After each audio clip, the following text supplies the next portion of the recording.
आनंद श्री, इसमें आपने निशब्द की बात की है, तो जो चीज़ निशब्द है फिर उसको शब्दों में कैसे व्यक्त करें, और जब भी व्यक्त होती है तो वो निशब्द वाला टेस्ट तो उसका चला जाता है।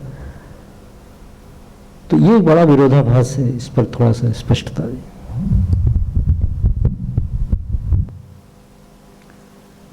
देखिए, ये एक ऐसी चीज़ है कि निशब्द है और उसको शब्द देना चाहिए कि नहीं देना चाहिए। रूमी भी जैसा कहते हैं कि एक ऐसी आवाज़ जिसमें शब्द नहीं है और उसको सुनना है।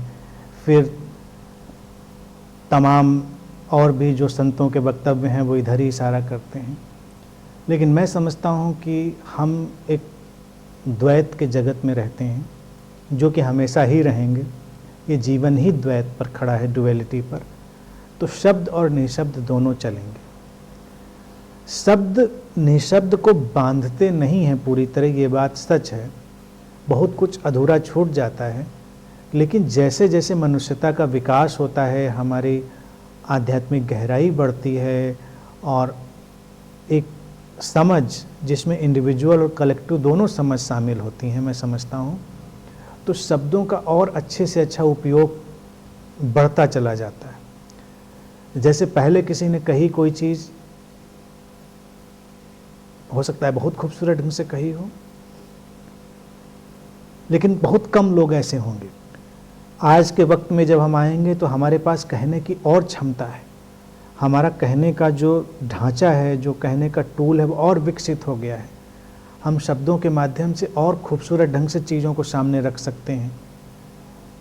अब अगर 1207 में इतने पहले रूमी की हम बात देखें, उन्होंने तमाम ऐसी बातें कही जिनको हम आज भी सुनकर स्तब्ध रह जाते हैं, खामोश रह जाते हैं, पूरी तरह भाव विभोर हो जाते हैं।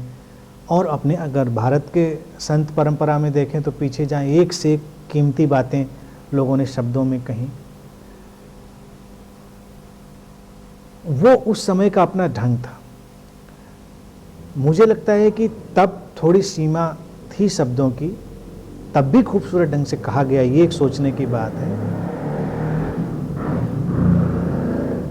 लेकिन विकसित होने के साथ, हम शब्दों के सरल उपयोग के साथ, उनके बहुत सिंप्लीफाइड उपयोग के साथ बहुत सारी बातों को कहने में सक्षम हो रहे हैं। आज का हमारा लिटरेचर, हमारा सिनेमा, हमारे गीत, सबको अगर हम देखें तो हम बहुत कुछ कह पाते हैं।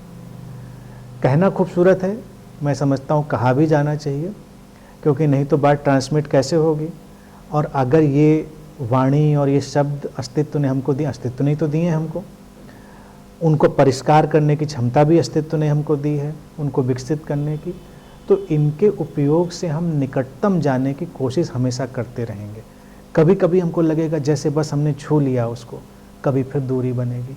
तो ये एक बड़ा प्रीतिकर सा खेल मुझे लग रहा है चलेगा। कभी कभी कोई कहेगा और कहने में लगेगा बहुत नज़दीक से बात कह दी गई। यहाँ तक कि जब मैं भी बोल रहा होता हूँ, मेरा व्यक्तिगत अनुभव भी ये है, कभी कभी वही बात बोलते हुए, हजारों लाखों बार वही बात बोलते हुए, कभी कभी मुझे भी लगता है कि आज इस बात को तो बहुत नज़दीक से कह दिया गया, बहुत मतलब अगर लोग समझ पा रहे होंगे तो बिल्कुल किनारे तक ये बात आकर कह दी गई।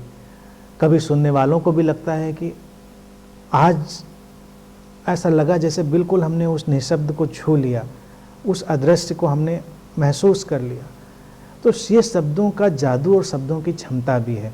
हम उनके उपयोग के साथ उस कौशल को धीरे धीरे विकसित करते रहते हैं, जिसमें अस्तित्व भी सहयोग करता है। तो ये भी एक लीला है।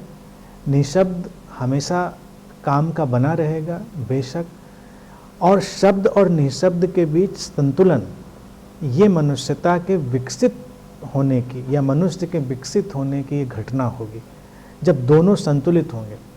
अब मान लीजिए दो ध्यानी लोग घर में रह जाएं, शादी कर लें और निशब्द पर प्रयोग करें और ये मान के बैठ जाएं कि निशब्द ही सबसे खूबसूरत अनुभव है, तो उसके बाद तो शब्द भले न चलें, लेकिन और लाठी, डंडा, बेलन, गोली सब चल जाएगा घर में, शब्द का उपयोग नहीं होगा। तो इससे अच्छा कि और मारपीट हो, शब्दों के उपयोग से हम उसको संतुलित कर सकते हैं।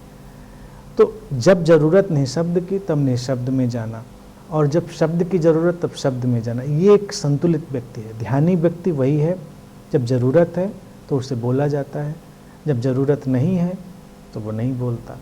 आम व्यक्ति की समस्या क्या है कि जब ज़रूरत होती है तब वो नहीं बोल पाता, और जब ज़रूरत नहीं होती तो आवश्यकता से ज़्यादा बोल जाता है। हर व्यक्ति का यही दुख है। तो मेडिटेटिव बैलेंस यही है कि जब ज़रूरत हो तो स्पष्टता से शब्द आएँ, ज़रूरत ना हो शब्दों की तो ना आए। ये संतुलन ये हमेशा बना रहेगा।